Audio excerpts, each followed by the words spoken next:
मुसव्विदे आ गए हैं, अब ये इंतज़ार था और हुकूमत का मुसव्विदा भी आ गया है जिसका सबसे ज़्यादा इंतज़ार था, जो तकरीबन 1 महीने से ज़्यादा हो गया है, जिस पर हुकूमत बात कर रही थी लेकिन मुसव्विदा सामने नहीं था। JUIFA का मुसव्विदा भी सामने आ गया है। अब यहाँ पर आपको क्या लगता है, यहाँ पर आपको लगता है कि नज़रियाती इख्तलाफ है इन तमाम मुसव्विदों को देख कर, या आपको लगता है मफादात हैं?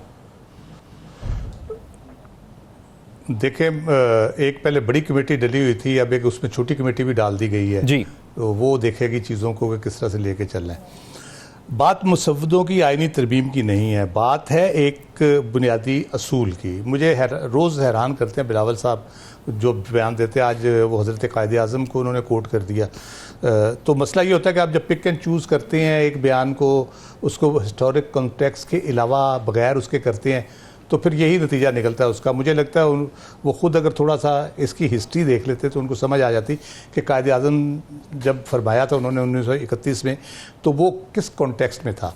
उस वक्त पूरी दुनिया में इसके ऊपर बहस चल रही थी और उसकी वजह यही थी कि जो एग्जेक्टिव थी वो समझती थी ये अदालतें जुडिशल रिव्यू के नाम पे, अदालतों कानून की तशरीह के नाम पे हमारे मामलात में मुदाखलत कर रही हैं, दे आर नो बॉडी। बल्कि ऐसा भी हुआ कि जजों को उठा के इंडिया में पोस्टिंग कर दी गई उनकी, वहाँ से इस किस्म का झगड़ा था। लेकिन with the passage of time मैं कहता हूँ कि हम रिवर्स गियर में जाते हैं आगे जाने की बजाय। उस वक्त हर पूरी दुनिया में इस पर बहस होती थी, कॉन्स्टिट्यूशनल कोर्ट होनी चाहिए जो सिर्फ इस पे करे और इन चीज़ों को तय करे। उसके बाद हुआ ये कि आपका चार्टर ऑफ जो ह्यूमन राइट्स है वो आ गया। जब वो आया तो उसकी इम्प्लीमेंटेशन के लिए उन्होंने देखा कि ब्रॉडर जो इश्यूज़ हैं कॉन्स्टिट्यूशनल या लॉ, उसके अलावा इंडिविजुअल राइट्स का इशू भी तकरीबन उसी लेवल का है। तो वो कॉन्स्टिट्यूशनल कोर्ट करेगी या जुडिशल कोर्ट्स जो है रूटीन में वो करेगी, तय करेगी। फिर ये ओवरलैपिंग शुरू हुई, 70s में 80s में बहुत डिस्कशन हुई और फाइनली जो अभी भी बहस जारी है उसके ऊपर, फाइनली नतीजा ये निकला है। वो कहते हैं कि जुडिशल रिव्यू बहुत इंपॉर्टेंट है, क्योंकि जुडिशल रिव्यू अगर नहीं होगा तो जो मुंतखब नुमाइंदे हों भले डिक्टेटर हो, उनके अंदर डिक्टेटोरियल टेंडेंसीज पाई जाती हैं। वो कानून साजी भी ऐसी करते हैं, वो ऐसे एक्ट लेके आते हैं, आइन के अंदर ऐसी तब्दीलियाँ लेके आते हैं जो इनफरादी हकूक़ को, बेसिक फंडामेंटल राइट्स को इफ़ेक्ट करती हैं। तो इसलिए जुडिशल रिव्यू कोई भी लेजिस्लेशन हो उसका बहुत ज़रूरी है। ये बहुत बेसिक पॉइंट, ये इस्टेब्लिश दुनिया में हो चुका है। तो हम ये चाहते हैं कि वो जो जुडिशल रिव्यू है वो अगर हो तो हमारी मर्ज़ी के मुताबिक हो। 1973 में बिलावल साहब के नाना ने जो आइन बनाया था वो बड़ा फ्यूचरिस्टिक था, उसकी अप्रोच बिल्कुल ठीक थी और ये मानना पड़ेगा अभी तक वो निज़ाम कामयाबी से चल रहा है। अगर आप इंडिविजुअल केसेस को लेके 2-4 वज़ीर आज़म के या 2-3 मार्शल लॉ की इंडोर्समेंट के अलावा बाकी भी हज़ार केसेस कॉन्स्टिट्यूशनल केसेस हुए हैं, फंडामेंटल राइट्स की इंप्लीमेंटेशन का हुआ है और बहुत सी चीज़ें उसमें डिसाइड हुई हैं। जैसे अभी मखसूस नशिस्तों वाला केस है, वो फंडामेंटल राइट पे जाके डिसाइड हुआ है क्योंकि वो अवाम का केस है, अवाम के वोटों का मसला है।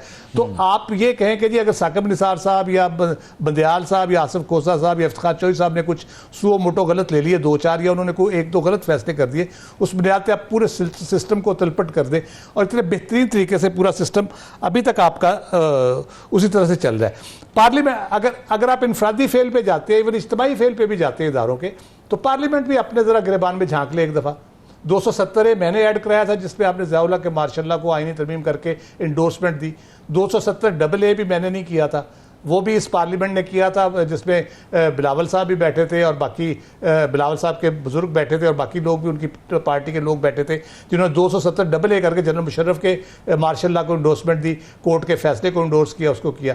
उसके बाद 270B और 270BB हुआ जिसमें इलेक्शन डिले को आप लोगों ने कॉन्स्टिट्यूशन के तहत तहफ़्फ़ुज़ दिया, 2002 के इलेक्शन को और 2008 के इलेक्शन को। तो मैंने तो नहीं किया, ये आप भी बराबर के हिस्सादार हैं। तो मसला ये कि जब आप असूली बुनियाद पे खड़े होंगे, जब आप असूली बुनियाद पे बात करेंगे, लोग आपकी बात सुनेंगे। और दूसरी बात ये, आपको तरमीम का बड़ा शौक़ है, 18वीं तरमीम आपने की है, मुझे उसके इतलाक़ के हवाले से बता दें, आप मुतमईन हैं कि आप उसका इतलाक़ कर पाए हैं? सूबे उतने बाइख्तियार हैं जितने आपने उनको खुद मुख्तारी दी है। NFC वार्ड के ऊपर हर रोज़ आपका झगड़ा होता है, रॉयल्टी के ऊपर आपका झगड़ा होता है सूबों का मरकज़ के साथ, और अमन व अमान की सूरत को कंट्रोल करने के हवाले से आप रिक्वेस्ट करते हैं जी रेंजर्स लगा दे कराची में। तो कितना आपने इम्प्लीमेंट किया उसको, हेल्थ के हवाले से तालीम के हवाले से, लॉ एंड ऑर्डर के हवाले से, 18वीं तरमीम के जो इख्तियारात आपके पास हैं कितने आपने इम्प्लीमेंट कर लिए? अगर ये कॉन्स्टिट्यूशनल कोर्ट आप बना लेंगे, आप उससे अगर समझ, मैं बार बार कह रहा हूँ, अगर आप ये समझते हैं कि वो चीज़ें नहीं होंगी जो पहले हुई हैं, प्राइम मिनिस्टर फारग नहीं होंगे या फांसी नहीं दी जाएगी या ये नहीं होंगी, ये आपकी खाम ख्याली। आपको पता है कि ये चीज़ें ऐसे नहीं रुक सकती। आप जब असूल की बुनियाद पे, जमहूरियत की बुनियाद पे और अवाम के मफाद की बुनियाद पे आप बात करेंगे, अवाम के बेहतरी के लिए बात करेंगे, तो फिर आप सही तरमीम भी करेंगे और वो इम्प्लीमेंट भी होंगी और उसका रिजल्ट भी आपकी ख्वाहिश के मुताबिक ठीक है। निकलेगा। यानी आप समझते हैं हाँ, ये जो डेडलॉक है ये इक़्तिदार स्पेसिफिक करके आप कोई नहीं कर सकते हासिल।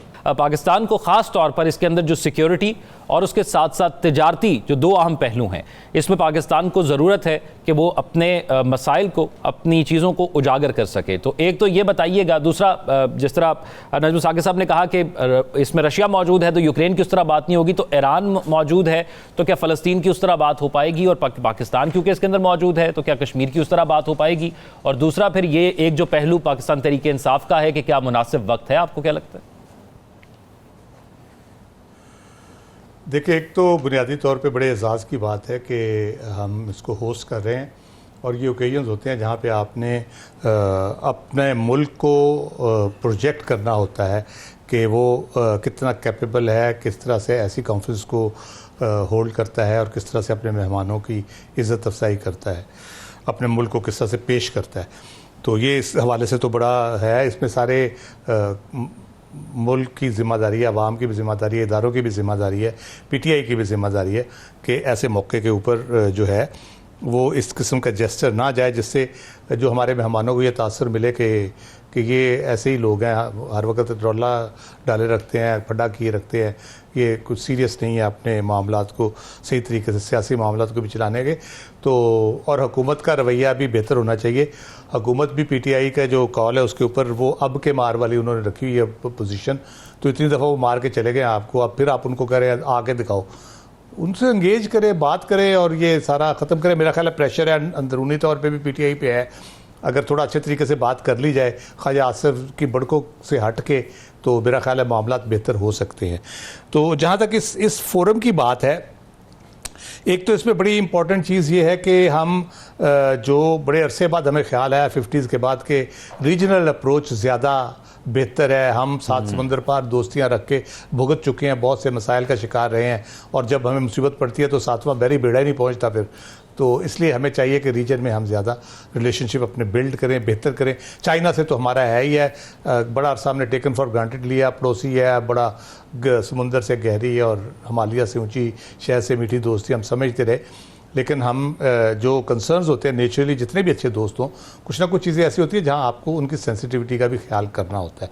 तो अब मेरा ख्याल है वो चीज़ें रियलाइज़ हुई हैं, तो अब हम उस तरफ ज़्यादा बेहतरी से आगे जा रहे हैं। चाइना के साथ हमारे ताल्लुकात हैं, दोस्त रहेंगे और बहुत अच्छी दोस्ती और ताल्लुक बहुत अच्छा है हर लिहाज से, चाहे वो स्ट्रेटजिक हो, इकोनॉमिक हो, पीपल टू पीपल हो और एक दूसरे की लीडरशिप के बारे में जो एहतराम पाया जाता है दोनों तरफ से, वो बहुत इम्पॉर्टेंट है। चाइना को प्रॉब्लम एक ही है ख़ित्ते में और वो है कि अमेरिका यकीनन भारत को इस्तेमाल कर रहा है कि उसको इन्फ्लुएंस उसका रोका जाए बढ़ने से और कम किया जाए। चीन अपने ताई एक आलमी क़ुव्वत बनने के करीब है, बल्कि तकरीबन बन चुका है। टेक्नोलॉजी में देखें, इक़्तिसादी तौर पे देखें, उसका इन्फ्लुएंस देखें, साउथ अफ्रीकन कंट्री से लेके और अपने इर्द गिर्द जितने ममालिक हैं, और अमेरिका को बड़ा सीरियस कंसर्न है इसके ऊपर। लेकिन चीन खुद भी इसको टैकल कर रहा है और पाकिस्तान यकीनन चीन के साथ खड़ा है, तो बहुत इफ़ेक्टिवली उस सारे डिज़ाइन को जो है वो टैकल किया जा रहा है। रशिया के साथ हमारा रिलेशनशिप बहुत अच्छा बिल्ड हुआ है और आगे बढ़ रहा है बड़ी तेज़ी से। शंघाई कोऑपरेशन ऑर्गेनाइजेशन में हमारी मेंबरशिप में सबसे इंपॉर्टेंट रोल रशिया ने प्ले किया। अभी ब्रिक्स की मेंबरशिप के लिए भी वो बहुत यकीनन बहुत अच्छे पेश है उसमें। ओवरऑल इस फोरम की अगर जब हम बात करते हैं तो उसमें सिक्योरिटी ख़तरात और ख़ित्ते का अमन एक ऐसा कॉमन गोल है जो इस फोरम पे अचीव करने का बार बार हर डिक्लेरेशन में आपको मिलेगा, अभी भी आएगा, उसमें भी ये चीज़ें होंगी। तो जब हम इसकी बात करते हैं तो उसमें वो कन्फ्लिक्ट यकीनन बिटवीन द लाइंस आती हैं जो ख़ित्ते के अमन के लिए ख़तरा है, जिसमें भले फ़लस्तीन का मसला हो, भले कश्मीर का मसला हो, वो ऑब्वियसली वो पॉप अप होती हैं वो चीज़ें। उसके ऊपर अप्रोच किस तरह से उसको किया जाता है, ये इस मैटर ऑफ टाइम मेरा ख्याल है कि एक वक्त आएगा जब मेरा ख्याल है भारत को भी खित्ते के अमन और सिक्योरिटी के हवाले से कोई ख़ास एतराज़ नहीं होगा, और ये कॉमन ग्राउंड के ऊपर पाकिस्तान और भारत इस फोरम को इस्तेमाल कर सकते हैं चीज़ों को आगे बढ़ाने में। बाकी मुल्क अपना इन्फ्लुएंस यूज़ कर सकते हैं, क्योंकि बाकी किसी मुल्क का आपस में उस तरह से वो कन्फ्लिक्ट उस तरह से नहीं है। चाइना भारत की थोड़ी बहुत है और पाकिस्तान भारत की ऑब्वियसली है, बाकी ममालिक की आपस में इस तरह की कोई कन्फ्लिक्ट नहीं है। तो ये जो चीज़ें हैं, ये फोरम किसी ना किसी सतह पे यूज़ होगा।